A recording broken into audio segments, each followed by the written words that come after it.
Thank you so much. നമ്മൾ കഴിഞ്ഞ വീഡിയോയ്ക്ക് നിങ്ങൾ തന്ന സപ്പോർട്ടിനും കമൻസിൻ്റെ രൂപത്തിൽ നിന്ന് നിങ്ങൾ തന്ന ഒരു ഇൻസ്പിറേഷനൊക്കെ താങ്ക്സ് പറയുന്നു. ബിക്കോസ് 2023 സിവിൽ സർവീസസ് പ്രിലിംസോടുകൂടി എലിമിനേഷൻ ടെക്നിക്സ് തീർന്നു എന്നുള്ള ആ ഒരു മിഥ്യാധാരണയിൽ നിന്ന് നമ്മുടെ സ്റ്റുഡൻറ്റ് കമ്മ്യൂണിറ്റി കുറേയൊക്കെ പുറത്ത് വന്നു എന്ന് തോന്നുന്നു. ബിക്കോസ് ആ വീഡിയോയിൽ ഞാൻ കുറേ ചോദ്യങ്ങൾ 2023 പ്രിലിംസിൻ്റെ ചോദ്യങ്ങൾ ഇൻ്റലിജൻറ്റ് എലിമിനേഷൻ ടെക്നിക്സ് യൂസ് ചെയ്ത് സോൾവ് ചെയ്ത് കാണിക്കുന്നുണ്ടായിരുന്നു. സോ നിങ്ങൾ തന്ന സപ്പോർട്ട് ഉള്ളതുകൊണ്ട് തന്നെ ഇതിൻ്റെ സെക്കൻഡ് പാർട്ട് വീഡിയോ ആണിത്. ഫസ്റ്റ് പാർട്ട് കണ്ടിട്ടില്ലാത്ത ആൾക്കാർക്ക് വീഡിയോ ഈ വീഡിയോയുടെ ലാസ്റ്റ് ഞാൻ പ്ലേസ് ചെയ്തേക്കാം. സോ ഈ വീഡിയോയിൽ നമ്മൾ 2023 പ്രിലിംസിൽ ചോദിച്ചിട്ടുള്ള പല ഡിഫിക്കൽട്ട് ക്വസ്റ്റ്യൻസും എലിമിനേഷൻ ടെക്നിക്സ് കൊണ്ട് സോൾവ് ചെയ്യുന്നു. ഇവിടുത്തെ ഹൈലൈറ്റ് എന്താണെന്ന് വെച്ച് കഴിഞ്ഞാൽ ഒരു പൂഴിക്കടകം ടെക്നിക്ക് എന്ന് ഞാൻ വിളിക്കുന്ന ഒരു സീക്രട്ട് ടെക്നിക്സ് നിങ്ങൾക്ക് ഈ ഒരു വീഡിയോയിൽ കിട്ടും. സോ വീഡിയോ സ്കിപ്പ് ചെയ്ത് സമഗ്രമായിട്ട് കാണാം. ടോപ്പേഴ്സ് പ്രിലിംസ് വളരെ ഈസി ആയിട്ട് യൂസ് ചെയ്യാൻ ചെയ്യുന്ന ഒരു ചീറ്റ് കോഡാണ്, അല്ലെങ്കിൽ ഒരു പൂഴിക്കടകം എന്നൊക്കെ വിളിക്കാൻ പറ്റുന്ന ഒരു അവസാനത്തെ അടവാണ് ആ ഒരു ടെക്നിക്ക്. സൂക്ഷിച്ച് ഉപയോഗിച്ചില്ലെങ്കിൽ നമുക്ക് തന്നെ പണിയും കിട്ടും. So watch the full video. ആ ഒരു ടെക്നിക്ക് കംപ്ലീറ്റ്ലി കേട്ടതിന് ശേഷം മാത്രം യഥാർത്ഥ എക്സാമിൽ അപ്ലൈ ചെയ്യുക കേട്ടോ. എഗെയിൻ ഒരു പ്രൊപ്പഗണ്ടയുടെ ഇഷ്യൂ ഞാൻ പറഞ്ഞിരുന്നു. കാര്യം നോർത്ത് ഇന്ത്യയിൽ അടക്കമുള്ള ആൾക്കാർ പറയുന്നത് എലിമിനേഷൻ ടെക്നിക്സ് തീർന്നു, അതോടുകൂടി സ്റ്റുഡൻസിന് പഠിക്കാനുള്ള ഒരു ആവേശം പോയിരിക്കുകയാണ്. കംപ്ലീറ്റ്ലി പറഞ്ഞ് കേരളത്തിൽ കംപ്ലീറ്റ്ലി പോയിരിക്കുകയാണ്. ചരിത്രത്തിൽ ഏറ്റവും വലിയ വേക്കൻസീസിലൊന്നാണ്, അടുത്ത കാലത്ത് ഏറ്റവും വലിയ വേക്കൻസീസിലൊന്നാണ് ഈ വർഷം സിവിൽ സർവീസസ് പ്രിലിംസിൽ വരായിരിക്കുന്നത്. പക്ഷേ സ്റ്റുഡൻസിനും അത്ര എന്തൂസിയാസ്റ്റിക് ആയിട്ടല്ല പഠിക്കുന്നത്. ബിക്കോസ് ഹോപ്പ് നഷ്ടപ്പെട്ടിരിക്കുകയാണ്. ഒന്നുകൊണ്ട് പേടിക്കേണ്ട, ഈ ഒരു വീഡിയോ സമഗ്രമായിട്ട് കാണാം. എലിമിനേഷൻ ടെക്നിക്ക് വർക്കൗട്ട് ആകും. നമുക്കത് പ്രൂവ് ചെയ്ത് ഞാൻ നിങ്ങളെ കാണിച്ചു തരാം. റിക്വസ്റ്റ് ഉള്ളത് ഈഗോ ഒന്ന് മാറ്റി വെച്ചിട്ട് പല ആൾക്കാരും വീഡിയോ കാണാൻ ശ്രമിക്കണം എന്നുള്ളതാണ്. കഴിഞ്ഞ വീഡിയോയ്ക്ക് ഒരാൾ ഇട്ട കമൻറ്റ് ഇതിൽ 9 ചോദ്യങ്ങൾ മാത്രമല്ല വർക്കൗട്ട് ചെയ്യുന്നുള്ളതാണ്. പാർട്ട് 1 ആണ്, അതിൽ 9 ചോദ്യങ്ങൾ ചെയ്യാനുള്ള സമയമുള്ളൂ. ബാക്കിയുള്ള ചോദ്യങ്ങൾ ഘട്ടത്തോടെ തരാം. സോ ദയവായി വീഡിയോയെ കൺസ്ട്രക്റ്റീവ് ക്രിറ്റിസിസം എപ്പോഴും നമ്മൾ വെൽക്കം ചെയ്യുന്നുണ്ട്. പക്ഷേ ഇഫ് യു ക്യാൻ മുഴുവൻ വീഡിയോ കണ്ടതിന് ശേഷം ഒബ്ജക്റ്റീവായിട്ട് ക്രിറ്റിസിസംസ് ആണ് നമ്മൾ എപ്പോഴും വെൽക്കം ചെയ്യുന്നതായിരിക്കും. ഓക്കെ, എന്നാൽ മാത്രമേ നമുക്ക് മുന്നോട്ട് പോകാൻ സാധിക്കുള്ളൂ. മറ്റേ പ്രൊപ്പഗണ്ടയുടെ ഭാഗമായിട്ടുള്ള ക്രിറ്റിസിസംസ് ദയവായി നിങ്ങൾ നടത്തരുതെന്നുള്ള റിക്വസ്റ്റും കൂടെ പറയുന്നു. ഓക്കെ, അഗെയിൻ നമ്മുടെ ചാനലിൻ്റെ ഫിലോസഫിയും എല്ലാം ടെലിഗ്രാം ചാനൽ തന്നെയാണ്. ടെലിഗ്രാം ചാനൽ ലിങ്ക് ഞാൻ കമൻറ്റ് സെക്ഷനിൽ കൊടുത്തേക്കാം. ഇന്നത്തെ ഈ PDF നിങ്ങൾക്ക് ചാനലിൽ നിന്ന് ഡൗൺലോഡ് ചെയ്ത് പഠിക്കാവുന്നതാണ് കേട്ടോ. PDF ഓൾറെഡി ഞാൻ ചാനലിൽ ഷെയർ ചെയ്തിട്ടുണ്ട്. അവിടെ സ്റ്റുഡൻസ് ഇതിൽ നിന്ന് വർക്കൗട്ട് ചെയ്തുകൊണ്ടിരിക്കുക ഈ ചോദ്യങ്ങൾ. അപ്പോൾ ഇതിന് ശേഷം ഒരു വീഡിയോയും കൂടെ കാണുമ്പോഴത്തേക്ക് സംഭവം സെറ്റാണ്. നിങ്ങൾ ടെലിഗ്രാം ചാനലിലേക്ക് വരിക. ഡെയിലി മോക്ക് ടെസ്റ്റുകളും ഫ്രീ മെൻറ്റർഷിപ്പും ഒക്കെ നിങ്ങൾക്ക് അവിടെ അവൈലബിൾ ആയിരിക്കും. ഓക്കെ, ടെലിഗ്രാം ഫാമിലിയുടെ മെമ്പേഴ്സ് ആവുക. അപ്പോൾ നമ്മുടെ ചാനലിൻ്റെ ഫിലോസഫി നിങ്ങൾക്ക് എല്ലാവർക്കും അറിയാമല്ലോ. എന്താണ്? KK + AP ആണല്ലേ. എന്താണ് റാങ്ക് കിട്ടാൻ ഏറ്റവും നല്ല മാർഗം? കറക്കി കുത്താൻ പഠിക്കണം.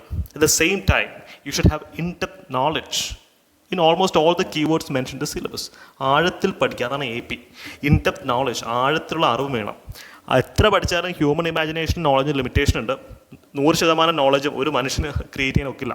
സോ അറിയാത്ത ചോദ്യങ്ങൾ വന്നു കഴിഞ്ഞാൽ you should able to do intelligent elimination techniques. അതാണ് കറക്കി കുത്ത് എന്ന് മലയാളത്തിൽ പറയുന്നത്. റാദർ ഇറ്റ്സ് എ ഭൗതികമായിട്ടുള്ള കറക്കി കുത്ത്, ഒരു ഇൻ്റലക്ച്വൽ എക്സസൈസ് ആണ്. ആ ഒരു ഫിലോസഫിയിൽ മുന്നോട്ട് പോകട്ടോ. അപ്പോൾ നമ്മുടെ എപ്പോഴും വോൾട്ടയർ മുത്തപ്പനെ സ്മരിച്ചുകൊണ്ട് let's move on. Common sense is not so common. നിങ്ങളുടെ കോമൺ സെൻസ് മാത്രം യൂസ് ചെയ്ത് ഈ കാണുന്ന ചോദ്യത്തിൻ്റെ ഉത്തരത്തിലേക്ക് എത്താൻ പറ്റുമോ നോക്കാം. ചോദ്യം എന്താണ്? Consider the following statement. One of the difficult questions asked in last prelims exam. വലിയൊരു ക്വസ്റ്റൻ ആയിരുന്നു. വായിച്ച് തീരണമെങ്കിൽ തന്നെ സമയമെടുക്കും. കോംപ്രിഹെൻഡ് ചെയ്യണമെങ്കിൽ the keywords understanding it will take time. പക്ഷേ നിങ്ങൾ മനസ്സിലാക്കുക, പ്രിലിംസിന് ചില ടെൻഡൻസീസ് ഉണ്ട്. കോൺസ്റ്റിറ്റ്യൂഷൻ വെറും ഫണ്ടമെൻ്റൽ ആയിട്ടുള്ള ഒരു ഐഡിയോളജി കയ്യിലുണ്ടെങ്കിൽ we could have solve this question in a very fast manner. സ്ഥിരമായിട്ട് UPSC ചോദിക്കുന്ന ഒരു സ്റ്റൈൽ ഓഫ് ക്വസ്റ്റനിങ് ആണ്. ഒരു പർട്ടിക്കുലർ കീവേഡ് തന്നിട്ട്, അല്ലെങ്കിൽ പർട്ടിക്കുലർ കോൺസെപ്റ്റ്, അത് കോൺസ്റ്റിറ്റ്യൂഷനിൽ വെൽ ഡിഫൈൻഡ് ആണെന്ന് പറയും. കോൺസ്റ്റിറ്റ്യൂഷൻ എന്ന് പറയുന്നത് നമ്മുടെ ഡോക്യുമെൻറ്റിൻ്റെ ഏറ്റവും വലിയ limitation, one of the most important criticisms faced by our document constitution is that അതിൽ എലാബറേറ്റ് പ്രൊവിഷൻസ് ഇല്ല എന്നുള്ളതാണ്. പല കാര്യങ്ങളിലും പറ്റി ക്ലാരിറ്റി ഇല്ല, ഡെഫിനിഷൻസ് ഇല്ല, എലാബറേറ്റഡ് പ്രൊവിഷൻസ് ഇല്ല. ഇത് സ്ഥിരം UPSC തള്ളിക്കൊണ്ടിരിക്കുന്ന ഒരു ടെംപ്ലേറ്റ് ആണ്. കഴിഞ്ഞ പ്രാവശ്യം ചോദിച്ചത് contempt of court constitution define ചെയ്യുന്നുണ്ട് എന്നൊരു സ്റ്റേറ്റ്മെൻറ്റ് തന്നിരുന്നു. That statement is wrong. കോൺസ്റ്റിറ്റ്യൂഷനകത്ത് പല കാര്യങ്ങളെ പറ്റിയുള്ള ഇലാബറേറ്റ് ഡെഫിനിഷൻ ഇല്ല, ജസ്റ്റ് പറഞ്ഞു പോയിട്ടേ ഉള്ളൂ. അതാണ് കോൺസ്റ്റിറ്റ്യൂഷൻ്റെ ഏറ്റവും വലിയ വിമർശനങ്ങളിലൊന്ന്. സോ ഈ ക്വസ്റ്റിന് പറഞ്ഞിട്ടുള്ളത് എന്താ? ആർട്ടിക്കിൾ 335 ക്ലാസ്സിൽ നിങ്ങൾ ആർട്ടിക്കിൾ 335 ആർട്ടിക്കിൾ 16(4) ഒക്കെ ഓർത്തെടുക്കാൻ ശ്രമിക്കും. അപ്പോൾ ഫസ്റ്റ് സ്റ്റേറ്റ്മെൻറ്റ് സ്റ്റക്കായിട്ട് നിന്ന് കഴിഞ്ഞാൽ നിങ്ങൾക്ക് ഉത്തരത്തിലേക്ക് എത്താൻ പറ്റില്ല. You should develop the mentality of a soldier. A soldier will not pause. പമ്മില്ല പതറില്ല. ഈ പറയുന്ന പോലെ ഒരു സോൾജിയർ മുന്നോട്ട് പോകും. You should develop that mentality. First statement സ്റ്റക്കായിട്ട് നിൽക്കുക, സെക്കൻഡ് സ്റ്റേറ്റ്മെൻറ്റിലേക്ക് വരണം. In India, Constitution of India defines the term efficiency of administration. ഈ സ്റ്റേറ്റ്മെൻറ്റ് കറക്റ്റ് ആണോ? നമ്മുടെ കോൺസ്റ്റിറ്റ്യൂഷൻ ബൾക്കിയസ്റ്റ് ആയിട്ടുള്ള ടെക്സ്റ്റാണ്, ലോകത്തെ ഏറ്റവും ലാർജസ്റ്റ് കോൺസ്റ്റിറ്റ്യൂഷനാണ്. അതിൻ്റെ പാരഡോക്സ് ഇത്രയും വലിയ ലാർജസ്റ്റ് കോൺസ്റ്റിറ്റ്യൂഷനായിട്ട് അതിനകത്ത് കാര്യങ്ങളുടെ ഡെഫിനേഷൻ ഇല്ല എന്നുള്ളതാണ് ലക്ഷ്മികാന്തിലെ ബേസിക് ഫാക്റ്റ് ആണ്. അപ്പോൾ ഈ സ്റ്റേറ്റ്മെൻറ്റ് സെക്കൻഡ് സ്റ്റേറ്റ്മെൻറ്റ് തെറ്റല്ലേ എന്നാണ് ഞാൻ ചോദിക്കുന്നത്. സെക്കൻഡ് സ്റ്റേറ്റ്മെൻറ്റ് റോങ് അല്ലേ? ഇപ്പോൾ ഞാനൊരു സ്റ്റേറ്റ്മെൻറ്റ് ആണ്, the term cabinet is well defined in the constitution. Leave it. Fundamental rights നമ്മുടെ ബേസിക് സ്ട്രക്ചറിൻ്റെ ഭാഗമാണ്. The term fundamental right is well defined in the constitution. Fundamental rights, the term rights are well defined in the constitution. അത് ശരിയാണോ ആ statement? അല്ലെങ്കിൽ the term office of profit is well defined in the constitution എന്നൊക്കെ പറഞ്ഞാൽ ആ statement തെറ്റാവാനുള്ള സാധ്യത 99% കൂടുതലാണ്. 100% സ്ഥലത്ത് ഇത് വർക്ക് ആവില്ല. പക്ഷേ എക്സാം പോയിന്റ് ഓഫ് വ്യൂവിൽ നിങ്ങൾ പ്രീവിയസ് ഇയർ ചോദ്യങ്ങൾ എടുത്ത് നോക്കുക, എന്നിട്ട് നിങ്ങൾ സ്വയം ഇതിനകത്തൊരു ഡിസിഷൻ എടുക്കുക. എനിക്ക് ഡയറക്ഷൻസ് മാത്രമേ തരാൻ പറ്റുള്ളൂ. കഴിഞ്ഞ 1980s മുതലുള്ള UPSC പ്രിലിംസിൻ്റെ ചോദ്യപേപ്പറുകൾ അനലൈസ് ചെയ്ത് റിസർച്ച് ചെയ്തിട്ടാണ് ഈ ഒരു കണ്ടന്റ് ക്രിയേറ്റ് ചെയ്തിട്ടുള്ളത്. സോ ഇത് നിങ്ങൾ സ്വയം കണ്ട് ബോധ്യപ്പെടുക. കഴിഞ്ഞ വർഷത്തിൽ 10 വർഷത്തെ ചോദ്യപേപ്പർ എടുത്ത് നോക്കിയാലും ഇത് കിട്ടും. അപ്പം ഇത്തരത്തിലുള്ള സ്റ്റേറ്റ്മെൻറ്റ്സ് റൈറ്റ് ആവാനുള്ള സാധ്യത കുറവാണ്. ഇനി നിങ്ങൾ ഓപ്ഷൻസിലോട്ട് നോക്കിയേ. ദാറ്റ് ഇതിനകത്ത് ഈ ചോദ്യത്തിനകത്ത് ഈ ഒരു ഓപ്ഷനിൽ മാത്രമാണ് സ്റ്റേറ്റ്മെൻറ്റ് 2 ഇൻകറക്റ്റ് ആണെന്ന് പറയുന്നത് അല്ലേ? ബാക്കി ഇതിനകത്ത് കറക്റ്റാന്ന് പറയുന്നത്, ഇതിനകത്ത് കറക്റ്റ്, ഇതിനകത്ത് കറക്റ്റാന്ന് പറയുന്നത്. അപ്പോൾ ഇത് അറിയേണ്ട കാര്യം ഉണ്ടായിരുന്നില്ല. പക്ഷേ നിങ്ങൾ സ്റ്റക്കായിട്ട് എന്ന സ്റ്റേറ്റ്മെൻറ്റ് 1 സ്റ്റേറ്റ്മെൻറ്റ് 2 തെറ്റാണ് എന്നുള്ള ബോധ്യം മതി സ്റ്റേറ്റ്മെൻറ്റ് 1 കറക്റ്റാണ് എന്നുള്ള C എന്നുള്ള ഓപ്ഷനിലേക്ക് എത്താൻ. ഇതിൻ്റെ ടെക്നിക്ക് നിങ്ങൾക്ക് മനസ്സിലായോ? നമ്മൾ prelims exam is a test of recognition. നമുക്ക് തെറ്റായിട്ടുള്ള ഫാക്റ്റുകൾ റെക്കഗ്നൈസ് ചെയ്യാൻ പറ്റുന്നുണ്ടെന്നാണ് നോക്കണം. As a bureaucrats you will be going through plethora of documents on a daily basis. ഓരോ ഡോക്യുമെൻ്റ് എടുത്തിട്ട് വിശാലമായിട്ട് വായിച്ച് നോക്കി അതിനകത്ത് ഇറർ കണ്ടെത്താൻ പറ്റത്തില്ല. അപ്പോൾ നിങ്ങൾക്ക് ഇറർ കണ്ടെത്താനുള്ള അല്ലെങ്കിൽ നിങ്ങളുടെ ഇറർ മാർജിനാണ് ഇവിടെ ചെക്ക് ചെയ്യപ്പെടുന്നത്, നോളജ് അല്ല. നോളജ് ചെക്ക് ചെയ്യുന്ന വേറെ ചോദ്യങ്ങളുണ്ട്. നിങ്ങൾ ചോദ്യങ്ങൾ കാണുമ്പോൾ ഐഡൻറ്റിഫൈ ചെയ്യുക, അത് നിങ്ങളുടെ എന്ത് സ്കില്ലാണ് അവർ ആ ഒരു ചോദ്യത്തിൽ ഡിമാൻഡ് ചെയ്യുന്നതെന്ന് കണ്ടെത്തിയിട്ട് ആ സ്കില്ല് എക്സിബിറ്റ് ചെയ്യാനാണ് നിങ്ങൾ ശ്രമിക്കേണ്ടത്. So the answer to this question is option C. അപ്പം ഇത്തരത്തിലുള്ള ചോദ്യങ്ങൾ കഴിഞ്ഞ വർഷം ധാരാളം വന്നിട്ട് നിങ്ങൾ ചെയ്ത് നോക്കാം. നിങ്ങൾക്കത് കണ്ടെത്തി ചെയ്ത് നോക്കാവുന്നതാണ്. ഈ ഒരു ചോദ്യം നോക്കൂ. ഓപ്ഷൻസ് കണ്ട് പലരും വിജൃംഭിച്ചിരിക്കും അല്ലേ? only 1, only 2, only 3, only 4. But actually question വളരെ എളുപ്പമാണ്. ചോദ്യം എന്താണ്? കൺസിഡർ ഫോളോയിങ് ഓർഗനൈസേഷൻ അല്ലെങ്കിൽ ബോഡീസ് ഇൻ ഇന്ത്യ. ഇത് വായിച്ചിട്ട് നിങ്ങൾ അടുത്ത വായിക്കേണ്ട ഈ ഒരു പോയിന്റാണ്. How many of these above are constitutional bodies. ഇത് പിന്നീടാണ് നമ്മൾ വായിക്കേണ്ടത്. ഓക്കെ, ഫസ്റ്റ് സ്കാൻ ചെയ്ത് നോക്കിയിട്ട് കൃത്യമായിട്ടുള്ള വായനയുടെ ഓർഡർ ഫിക്സ് ചെയ്യുക. കോൺസ്റ്റിറ്റ്യൂഷണൽ ബോഡീസ് ഏതാണെന്നുള്ളതാണ് ചോദ്യം. നമ്മൾ മറ്റേ മേഘം സിനിമയിൽ ശ്രീനിവാസൻ്റെ അടുത്ത് മമ്മൂട്ടി ചോദിക്കുന്നുണ്ട് ഇയാൾ ആരാ? അപ്പോൾ ശ്രീനിവാസൻ പറയുന്നൊരു കാര്യമാണ്, ഞാൻ ആരാണെന്ന് ഇവിടുത്തെ പട്ടിക്കും പൂച്ചയ്ക്കും വരെ അറിയാം. അപ്പോൾ മമ്മൂട്ടി ചോദിക്കും ഇവിടെ പട്ടിയും പൂച്ചയും ഒന്നും കാണുന്നില്ല അല്ലെങ്കിൽ ചോദിക്കാൻ വരുമെന്ന് പറയാറുണ്ട്. അതുപോലെ നമുക്ക് എല്ലാവർക്കും അറിയാവുന്നൊരു കാര്യമാണ് national commission of backward classes അല്ലേ? ഇത് ഏറ്റവും റീസെൻ്റ് ആയിട്ട് വന്നിട്ടുള്ള കോൺസ്റ്റിറ്റ്യൂഷണൽ ബോഡീസിലൊന്നാണ്. ഏറ്റവും ബേസിക്കായി നിങ്ങൾ അറിഞ്ഞിരിക്കേണ്ടതാണ് അല്ലേ? ആർട്ടിക്കിൾ 338B അല്ലെങ്കിൽ 102nd constitutional amendment act. B രണ്ടാമത്തെ അക്ഷരമാണ്. അങ്ങനെ B അങ്ങനെയൊക്കെ നമ്മൾ ക്ലാസ്സിൽ പറഞ്ഞു കൊടുക്കാറുണ്ട്. സ്റ്റുഡൻസ് വീഡിയോ ആണെന്നുണ്ടെങ്കിൽ അവർക്കറിയാം. അപ്പോൾ ഇത് കോൺസ്റ്റിറ്റ്യൂഷണൽ ബോഡി ആണെന്നുള്ളത് എല്ലാവർക്കും അറിയാം. നാഷണൽ ഹ്യൂമൻ റൈറ്റ്സ് കമ്മീഷനും ലോ കമ്മീഷനും കൺസ്യൂമർ ഡിസ്പ്യൂട്ട് റിഡ്രസൽ കമ്മീഷനും ഒന്നും കോൺസ്റ്റിറ്റ്യൂഷണൽ ബോഡി അല്ല. ബിക്കോസ് കോൺസ്റ്റിറ്റ്യൂഷണൽ ബോഡി ആകണമെങ്കിൽ ആ ബോഡിക്ക് ഒരു ആർട്ടിക്കിൾ, കോൺസ്റ്റിറ്റ്യൂഷൻ ആർട്ടിക്കിൾ ഉണ്ടായിരിക്കണം. National human rights commission article എത്ര പറഞ്ഞേ? അല്ലെങ്കിൽ ലോ കമ്മീഷൻ്റെയോ നാഷണൽ കൺസ്യൂമർ ഡിസ്പ്യൂട്ട് റിഡ്രസൽ കമ്മീഷൻ്റെയോ ആർട്ടിക്കിൾ ഏതാ? There are no articles. അപ്പം ഇതെല്ലാം തെറ്റാണ്. അപ്പോൾ ഒരൊറ്റ പേര് മാത്രമാണ് കറക്റ്റ് A. അപ്പോൾ ഇതൊക്കെ നമ്മുടെ ഏറ്റവും ഫണ്ടമെൻ്റൽ നോളജ് മാത്രം അളക്കുന്ന ചോദ്യമാണ്. പക്ഷേ ഓപ്ഷൻസ് കാണുമ്പോഴത്തേക്കും നമ്മൾ പേടിച്ച് ഇതെന്തോ ഒരു ഏലിയൻ മറ്റൊരു ഗ്രഹത്തിൽ നിന്ന് വന്ന ഒരു ചോദ്യമാണെന്നൊക്കെ തോന്നും. അങ്ങനെയൊന്നും ഇല്ല. നമ്മുടെ കോൺഫിഡൻസ് ആണ് ഇവിടെ അനലൈസ് ചെയ്യപ്പെടുന്നത്. നമ്മൾ എക്സാം ജയിക്കുന്നതും തോക്കുന്നതൊക്കെ ആദ്യമേ നമ്മുടെ മനസ്സിലാണ്, പിന്നെയാണ് എക്സാം ഹോളിൽ പോകുന്നത്. നിങ്ങൾ മനസ്സിൽ തോക്കാതിരിക്കുക, ഒരു കോൺഫിഡൻ്റ് ആയിട്ട് തന്നെ മുന്നോട്ട് പോവുക. ഫോർ എക്സാമ്പിൾ 38ാമത്തെ ചോദ്യം അല്ല, ഇത് നമ്മൾ പറയുന്നൊരു കാര്യമാണ്. കോമൺ സെൻസ് ആണ് ഏറ്റവും പ്രധാനപ്പെട്ട ഒരു കാര്യം. ചോദ്യം എന്താണ്? ഫോളോയിങ് സ്റ്റേറ്റ്മെൻറ്റ്സ് കൺസിഡർ ചെയ്യുക. ഓപ്ഷൻസ് അയ്യോ എന്തോ വലിയ പ്രശ്നമുള്ള ഓപ്ഷൻസ് ആണ്. നമുക്ക് നോക്കാം നമുക്ക് എന്തെങ്കിലും ചെയ്യാൻ പറ്റുന്നുള്ളൊരു കാര്യം. ഈ കമ്മ്യൂണിറ്റി റിസർവിനെ പറ്റി ഉള്ളൊരു ചോദ്യമാണ്. നമുക്ക് കമ്മ്യൂണിറ്റി റിസർവിനെ പറ്റി ഏതൊക്കെ സ്റ്റേറ്റ്മെൻ്റ് ആണ് കറക്റ്റ് എന്നുള്ളത് ചോദിച്ചു. ഇത് വട്ടം ഇട്ട് വയ്ക്കുക കേട്ടോ. Please encircle it. Correct, incorrect, right, wrong അതൊക്കെ ഒന്ന് എൻസർക്കിൾ ചെയ്യാം. ഫോർത്ത് സ്റ്റേറ്റ്മെൻറ്റ് എന്താ? People of such areas are allowed to do traditional agriculture practice. Community reserve അല്ലേ? അപ്പോൾ അവിടെ ട്രഡീഷണൽ പരമ്പരാഗത കൃഷി വ്യവസ്ഥ ചെയ്യാൻ പറ്റുമെന്നാണ് പറയുന്നത്. കമ്മ്യൂണിറ്റി റിസർവ് എന്ന് പറയുമ്പോഴത്തേക്കും പ്രൊട്ടക്റ്റഡ് ഏരിയാസിലൊന്നാണ് നമുക്കറിയാം. പ്രകൃതിയെ സംരക്ഷിക്കാൻ വേണ്ടി നിർത്തിയിട്ടുള്ള ഏരിയാസിലൊന്നാണെന്ന് അറിയാം. ഇന്ത്യയിൽ ഏറ്റവും അധികം വൈഡ് സ്പ്രെഡ് ആയിട്ട് പ്രാക്ടീസ് ചെയ്യുന്ന ട്രഡീഷണൽ അഗ്രികൾച്ചർ പ്രാക്ടീസ് അല്ലെങ്കിൽ പരമ്പരാഗത കൃഷി സമ്പ്രദായം ഏതാണ്? ജും കൾട്ടിവേഷൻ അല്ലേ, അല്ലെങ്കിൽ സ്ലാഷ് ആൻഡ് ബേൺ അല്ലേ? എന്താ, ഒരു സ്ഥലത്ത് എല്ലാം കൃഷി ചെയ്യും, പിന്നെ അതിനോട് കത്തിച്ച് കളയും. ഒരു സ്ഥലത്ത് എല്ലാം കാട് കാണും, കാട് കത്തിച്ച് കളയും, പിന്നെ ആ സ്ഥലത്ത് തന്നെ ഒരു കൃഷി ചെയ്യും. ഇതാണ് സ്ലാഷ് ആൻഡ് ബേൺ അഗ്രികൾച്ചർ. ഇത് പ്രകൃതിക്ക് നല്ലൊരു പരിപാടിയാണോ? അപ്പം ട്രഡീഷണൽ അഗ്രികൾച്ചർ പ്രാക്ടീസ് ചെയ്യാൻ പറ്റും എന്ന് പറഞ്ഞു കഴിഞ്ഞാൽ നിങ്ങൾ കമ്മ്യൂണിറ്റി റിസർവ് ചെന്നിട്ട് ഒരു കാടും കത്തിച്ച് കളഞ്ഞിട്ടുള്ള കൃഷി ചെയ്യാൻ പറ്റുമെന്നാണ് ഇവർ ഇംപ്ലൈ ചെയ്യുന്നത്. സ്ലാഷ് ആൻഡ് ബേൺ അഗ്രികൾച്ചറൊക്കെ 10ാം ക്ലാസ്സിൽ പഠിക്കുന്ന കുട്ടികൾ പോലും അറിഞ്ഞിരിക്കുന്ന ടോപ്പിക്കാണ്. ഇപ്പോൾ NCERTയുടെ ഏറ്റവും ബേസിക് ഫാക്ട് വെച്ച് നോക്കുമ്പോൾ കമ്മ്യൂണിറ്റി റിസർവിൽ ഇത്രയും മോശപ്പെട്ട അഗ്രികൾച്ചർ പ്രാക്ടീസ് സമ്മതിക്കുമോ? By simple question to you. No, ഇത് സമ്മതിക്കത്തില്ല, നമുക്കറിയാം. പിന്നെ കമ്മ്യൂണിറ്റി റിസർവ് ആണല്ലോ, അതെന്താണെന്ന് നിങ്ങൾക്ക് അറിയത്തില്ല, സമ്മതിക്കുന്നു, എന്താണെന്ന് നിങ്ങൾക്ക് അറിയത്തില്ല. പക്ഷേ അതൊരു പ്രൊട്ടക്റ്റഡ് ഏരിയ നിങ്ങൾക്ക് അറിയാമല്ലോ. അതിൻ്റെ എസ്റ്റിമേറ്റ് നോക്കി ഈ ഒരു സ്റ്റേറ്റ്മെൻറ്റ് തെറ്റാന്ന് പറയാം. ഇപ്പോൾ ഒരു സ്റ്റേറ്റ്മെൻറ്റ് ശരിയാണോ അല്ലെങ്കിൽ തെറ്റാണോ എന്നുള്ള ഇൻഫർമേഷൻ കിട്ടിക്കഴിഞ്ഞാൽ പിന്നെ അടുത്ത സ്റ്റേറ്റ്മെൻറ്റിലേക്കല്ല പോകേണ്ടത്. You should go straight to the options. അപ്പോൾ ഇവിടെ ഓൾ ഫോർ എന്തായാലും ശരിയാവില്ല. ക്ലിയർ ആണല്ലോ? ഇനി തേർഡ് സ്റ്റേറ്റ്മെൻറ്റ് ഒന്ന് ഇരുത്തിയൊന്ന് വായിച്ചു നോക്കിയേ. ഈ സ്ഥലത്തിലെ ആൾക്കാർക്ക് non timber forest produce collect ചെയ്യാന്ന് പറയുന്നത്. മരം മുറിക്കാൻ പറ്റത്തില്ല, പക്ഷെ അത് ഹണി അല്ലെങ്കിൽ ചില വീണ് കിടക്കുന്ന പഴങ്ങൾ അതൊക്കെ പറിക്കാമെന്നാണ് പറയുന്നത്. കമ്മ്യൂണിറ്റി റിസർവ് അല്ലേ, ഒരു കമ്മ്യൂണിറ്റി, ജനങ്ങളല്ലേ അതിനെ മാനേജ് ചെയ്യുന്നത്. അപ്പോൾ അവിടുത്തെ ജനങ്ങൾക്ക് അതുകൊണ്ട് എന്തെങ്കിലും ബെനിഫിറ്റ് വേണ്ടേ? അവർക്ക് മരം മുറിച്ചുകൊണ്ട് പോകാൻ പറ്റില്ല. പക്ഷേ ഇത് ഒരു template സ്റ്റേറ്റ്മെൻറ്റാണ്.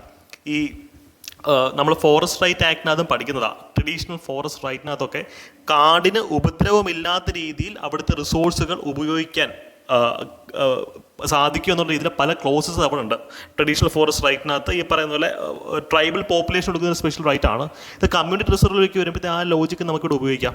Non timber forest produce വളരെ സേഫ് ആയിട്ടൊരു ഓപ്ഷനാണ് അത്.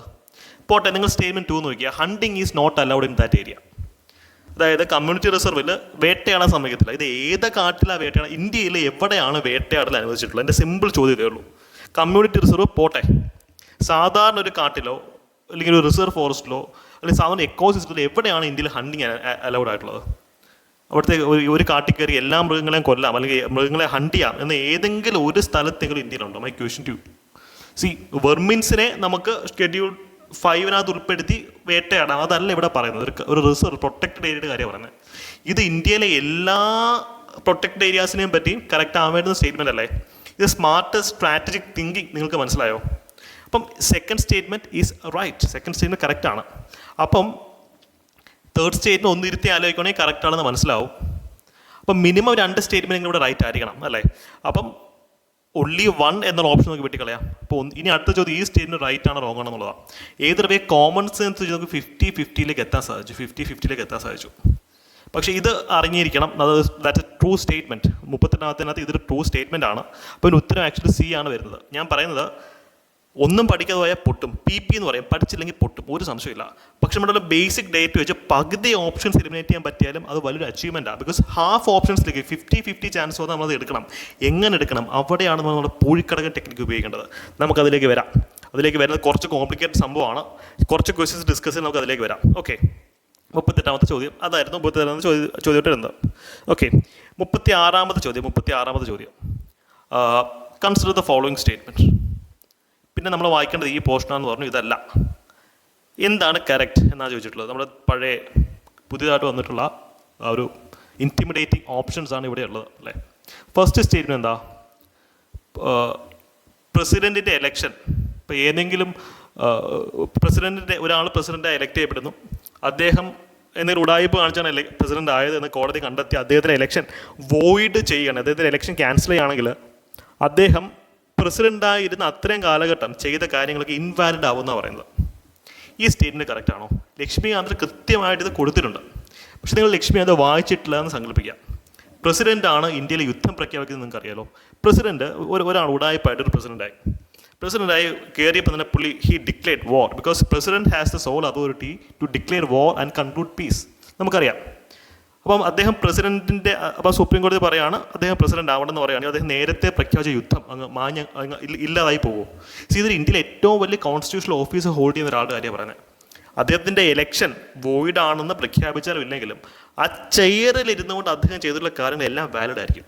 അതാണ് പ്രസിഡൻഷ്യൽ ഓഫീസിൻ്റെ ഒരു ഗ്രേറ്റ്നെസ് എന്ന് പറയുന്നത്. ഇദ്ദേഹം ഒരു എന്താ പറയുക, അതായത് എലക്ഷൻ പിന്നീട് ക്യാൻസൽ ചെയ്താൽ പോലും as long as he was sitting in that chair അദ്ദേഹം ചെയ്തിട്ടുള്ള കാര്യങ്ങളെല്ലാം 100% വാലിഡ് ആയിരിക്കും. അപ്പോൾ ഇതൊക്കെ നമുക്ക് ഇങ്ങനെ ആലോചിക്കാം. അപ്പോൾ അദ്ദേഹം ഒരു യുദ്ധം പ്രഖ്യാപിക്കുന്നു. പിന്നീട് ഇങ്ങനെ ഇഷ്യൂ വന്നു കഴിഞ്ഞാൽ അദ്ദേഹം നേരത്തെ പ്രഖ്യാപിച്ച് വെത്തുന്നു, അതിന് പാസ്റ്റിലേക്ക് പോയത് തിരുത്താൻ പറ്റും. ഇത് കുറച്ച് എക്സ്ട്രീം വേ ഓഫ് തിങ്കിങ് ആണ്. നിങ്ങൾക്ക് ഒന്നും അറിയില്ലെങ്കിൽ മാത്രം ഉത്തരം കണ്ടെത്താവുന്ന ഒരു സില്ലി വേ ഓഫ് തിങ്കിങ് ആണ് ഞാൻ പറഞ്ഞത്. പക്ഷേ ഇറ്റ് വർക്ക്സ്. പക്ഷേ ഇതിന് അറിഞ്ഞിരിക്കണം, ലക്ഷ്മി അതിൽ എടുത്ത് പറയുന്നുണ്ട്, പ്രസിഡന്റ് തിരഞ്ഞെടുത്തു കഴിഞ്ഞാൽ അദ്ദേഹം ചെയ്യുന്ന എല്ലാ കാര്യങ്ങളും ഇൻക്ലൂഡിങ് ഓർഡിനൻസസ്, അദ്ദേഹം ഒപ്പിട്ട ബില്ലുകൾ എല്ലാം വാലിഡ് തന്നെ ആയിരിക്കും. അതിൽ നമ്മൾ ബേസിക് ഡേറ്റ നമ്മൾ അതാണ് AP എന്ന് പറയുന്നത്. വി ഷുഡ് ഹാവ് നോളജ്, പഠിച്ചിരിക്കണം, ആഴത്തിൽ പഠിച്ചിരിക്കണം അല്ലേ.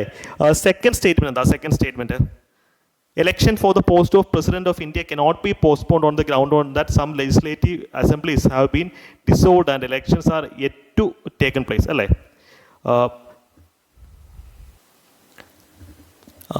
ഇവിടെ പറഞ്ഞു വരുന്നത് പ്രസിഡന്റിനെ എലക്ട് ചെയ്യുന്നത് നമ്മുടെ സംസ്ഥാനങ്ങളിലെ MLAസും കൂടെ ചേർന്നിട്ടാന്നുള്ള കാര്യം നിങ്ങൾക്കറിയാം. MLAസും MP മാരും കൂടെ ചേർന്നിട്ടാന്നുള്ള കാര്യം നിങ്ങൾക്കറിയാം. സപ്പോസ് പ്രസിഡന്റ് ഇലക്ഷൻ സമയത്ത് കേരളത്തിൽ MLAമാരില്ല, നമ്മൾ നിയമസഭ പിരിച്ചുവിട്ട സമയം ഇരിക്കട്ടെ. അപ്പം പ്രസിഡന്റ് ഇലക്ഷൻ നമുക്ക് പാർട്ടിസിപ്പേറ്റ് ചെയ്യാൻ ഒക്കത്തില്ല. അപ്പം പ്രസിഡന്റിൻ്റെ ഇലക്ഷൻ പോസ്റ്റ്പോൺ ചെയ്യൂ. കേരളം MLAമാരൊക്കെ എലക്ട് ചെയ്തിട്ട് നമുക്ക് പതുക്കെ പ്രസിഡന്റിനെ എലക്ട് ചെയ്താൽ മതി എന്ന് തീരുമാനിക്കുമോ? നോ. ഇത് വലിയ ന്യൂസായിരുന്നു. കാര്യം ജമ്മു ആൻഡ് കാശ്മീരിന് ഈ പറയുന്ന പോലെ യൂണിയൻ ടെറിട്ടറി മാറ്റിയതിനു ശേഷം അവർക്ക് ലെജിസ്ലേറ്റീവ് അസംബ്ലി ഉണ്ട്. They also can participate in presidential election, but they couldn't. Why? അവിടെ ആരെ എലക്ട് ചെയ്തിട്ടുണ്ടായിരുന്നില്ല. സോ ഇലക്ട്രൽ കോളേജ് ഇൻകംപ്ലീറ്റ് ആണെന്ന് പറഞ്ഞ് പ്രസിഡന്റിൻ്റെ ഇലക്ഷൻ മാറ്റി വയ്ക്കും. എൻ്റെ ചോദ്യം ഇതാ. ഗോവയിൽ MLAമാരൊക്കെ പനി പിടിച്ച് കിടക്കുകയാണ്, അല്ലെങ്കിൽ MLAമാരില്ല, നിയമസഭ പിരിച്ചുവിട്ടിരിക്കാന്നിരിക്കട്ടെ, അല്ലെങ്കിൽ പുതിയൊരു ഇലക്ഷൻ നടക്കണം, MLAമാരില്ല. അപ്പോൾ ഗോവ അടുത്തൊരു MLAസിനെ എലക്ട് ചെയ്യുന്ന വരെ പ്രസിഡന്റ് ഇലക്ഷൻ ഇങ്ങനെ പോസ്റ്റ്പോൺ ചെയ്തുകൊണ്ടിരിക്കും. It will never happen. അപ്പോൾ നിങ്ങൾ റിയലിസ്റ്റിക് ആയിട്ടുള്ള എക്സാമ്പിൾസ് എടുത്ത് ബ്രെയിൻ സ്റ്റോം ചെയ്യുക. അപ്പോൾ സെക്കൻഡ് സ്റ്റേറ്റ്മെൻറ്റും തെറ്റാണെന്ന് നമുക്ക് മനസ്സിലാക്കാൻ സാധിക്കും. സെക്കൻഡ് സ്റ്റേറ്റ്മെൻറ്റ് തെറ്റാണ്. പിന്നെ എന്താ? Bill presented to the president of India. കോൺസ്റ്റിറ്റ്യൂഷനകത്ത് നമ്മൾ പറയുന്നൊരു കാര്യം, പ്രസിഡന്റ് ബില്ല് കൊടുക്കുന്നു. പ്രസിഡന്റിന് പോക്കറ്റ് വീറ്റോ എന്നൊരു കോൺസെപ്റ്റ് ഉണ്ട്. നമ്മൾ ബേസിക് ഡേറ്റ പഠിച്ചിരിക്കണം. അതിൻ്റെ അണ്ടറിൽ പ്രസിഡന്റ് എന്ത് ചെയ്യാം? ബില്ലെടുത്ത് പോക്കറ്റിനകത്ത് ഇടാം. ടൈം ലിമിറ്റ് ഒന്നും ഇല്ല. എത്ര കാലം വേണമെങ്കിലും he can do that pocket veto. Pocket of Indian president is bigger than that of American president എന്നൊക്കെ പറയുന്നതിന് കോൺടെക്സ്റ്റ് അത്. അമേരിക്കൻ പ്രസിഡന്റിന് പോലും he should return the bill within A specific period. പക്ഷേ ഇന്ത്യയിൽ അങ്ങനെ ഇല്ല. പ്രസിഡന്റ് പോക്കറ്റ് വീറ്റോ ചെയ്യാം. അപ്പോൾ അതാണ് ഇതിൻ്റെ കോൺടെക്സ്റ്റ്. ഇതിനകത്ത് ഒരു സ്റ്റേറ്റ്മെൻറ്റ് ശരിയല്ല. D ആണ് ഇതിൽ ഉത്തരത്തിലേക്ക് എത്താൻ പറ്റുക. ഓക്കെ. അപ്പം ഞാനൊരു സംശയം ചോദിച്ചോട്ടെ. ഇപ്പോൾ ഇതിൻ്റെ യഥാർത്ഥ ആൻസർ D ആണ്. ഇത് നിങ്ങളുടെ പേപ്പറിന് പേൻ എടുക്കാം. എന്തായാലും ഫസ്റ്റ് സ്റ്റേറ്റ്മെൻറ്റ് തെറ്റാന്ന് നിങ്ങൾക്ക് അറിയാമല്ലോ. ഫസ്റ്റ് സ്റ്റേറ്റ്മെൻറ്റ് ഇതിലെ തെറ്റാന്ന് നിങ്ങൾക്ക് അറിയാം. ഓക്കെ. ബാക്കിയുള്ള സ്റ്റേറ്റ്മെൻറ്റിനെ പറ്റി നിങ്ങൾക്ക് ധാരണയില്ലെന്നിരിക്കട്ടെ. അപ്പോൾ ഫസ്റ്റ് സ്റ്റേറ്റ്മെൻറ്റ് തെറ്റാണ്. അപ്പം തന്നെ എന്തായാലും എല്ലാ സ്റ്റേറ്റിനും ഓൾ 3 കറക്റ്റ് ആവാൻ ഒക്കത്തില്ല. അപ്പം നിങ്ങൾ ചെയ്യുന്ന ഒരു എക്സസൈസ്, ഇനി കുറച്ച് കോംപ്ലിക്കേറ്റഡ് കാര്യം ഞാൻ പറയുന്നത്, എൻ്റെ കൂടെ നിങ്ങൾ നിൽക്കണം. കാരണം പൂഴിക്കടകൻ ടെക്നിക്ക് എന്ന് പറയുന്നത്. എന്തായാലും ഈ ചോദ്യത്തിന് C ആൻസർ ആവാൻ പറ്റത്തില്ല അല്ലേ. അപ്പം 36ാമത്തെ ചോദ്യത്തിന് C ആൻസർ വരില്ല. അത് ഒരിടത്തോടൊന്ന് എഴുതി വെച്ചേ. 36ാമത്തെ ക്വസ്റ്റിന് C can never be the answer. Okay. ഇനി 4ാമത്തെ ചോദ്യത്തിലേക്ക് പോവാം. 4ാമത്തെ ക്വസ്റ്റ്യൻ എന്താണ്? ഫോളോയിങ് സ്റ്റേറ്റ്മെൻറ്റ്സ് കൺസിഡർ ചെയ്യുക. ഏതൊക്കെയാണ് കറക്റ്റ് എന്നുള്ളതാണ് ചോദ്യം അല്ലേ. നമ്മൾ AP ഇവിടെ വളരെ പ്രധാനമാണ്, ആഴത്തിൽ പഠിക്കുക എന്ന് പറയുന്നൊരു കാര്യം.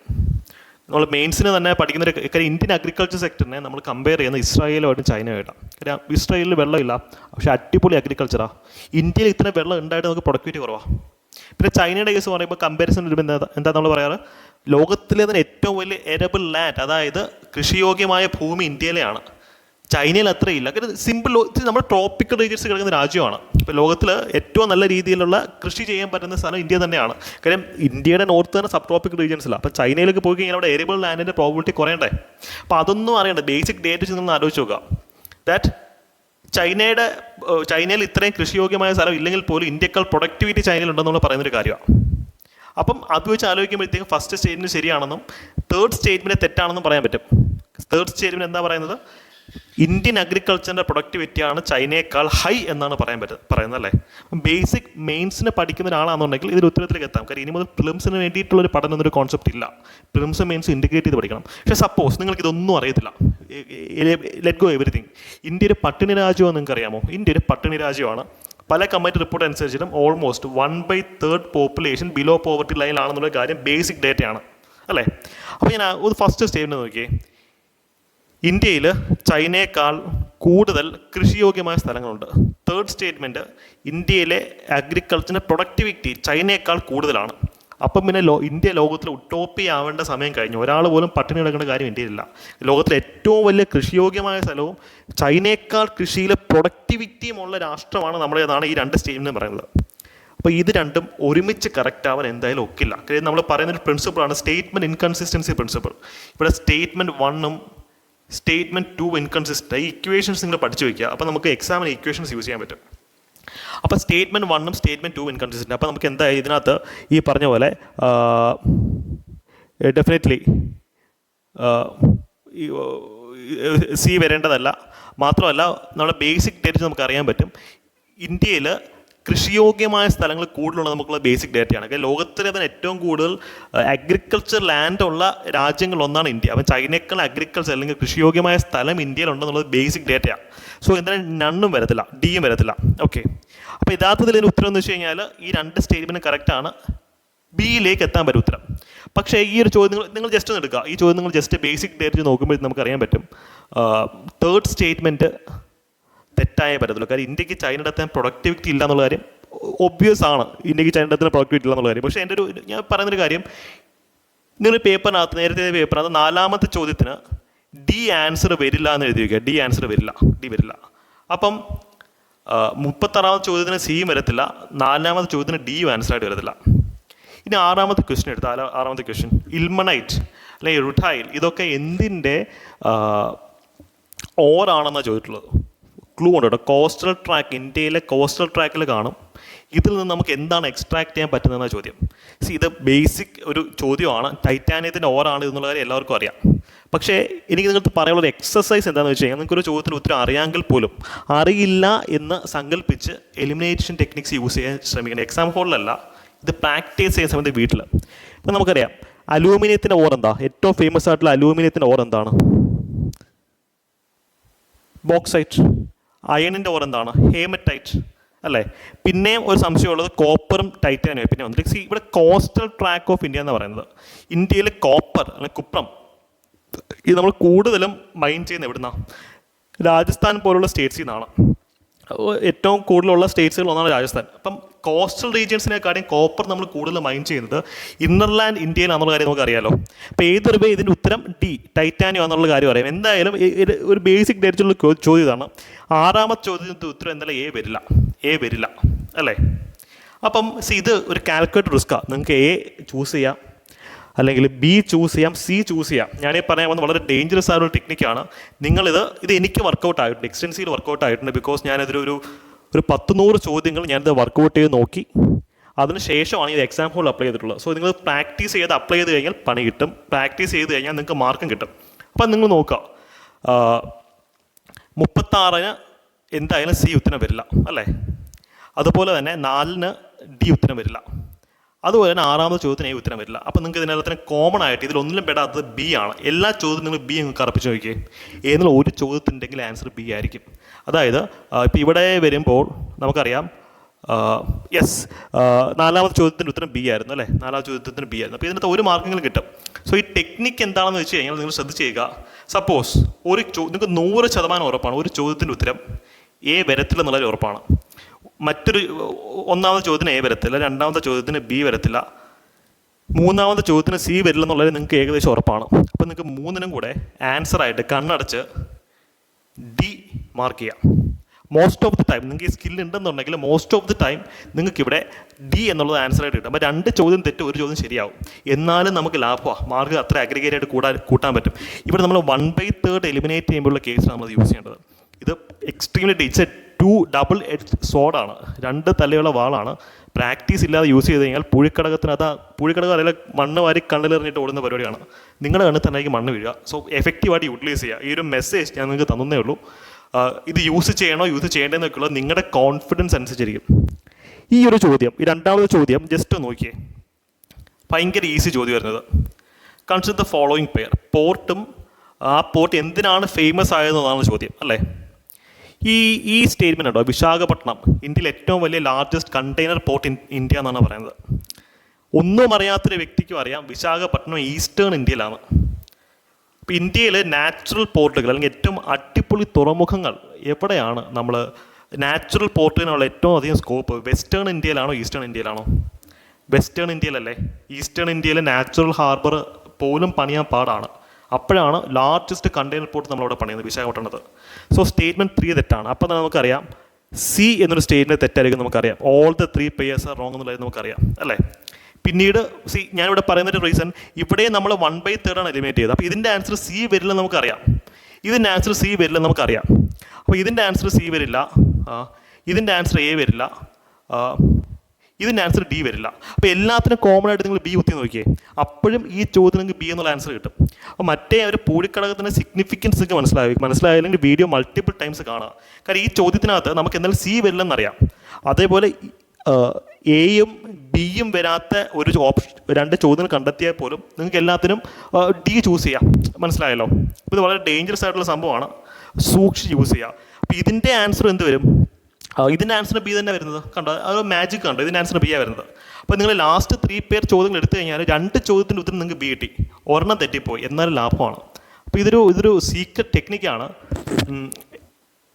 നല്ല പരിശീലനത്തിന് ശേഷം മാത്രം യൂട്ടിലൈസ് ചെയ്യാം. ഓക്കെ, 10ാമത്തെ ചോദ്യം.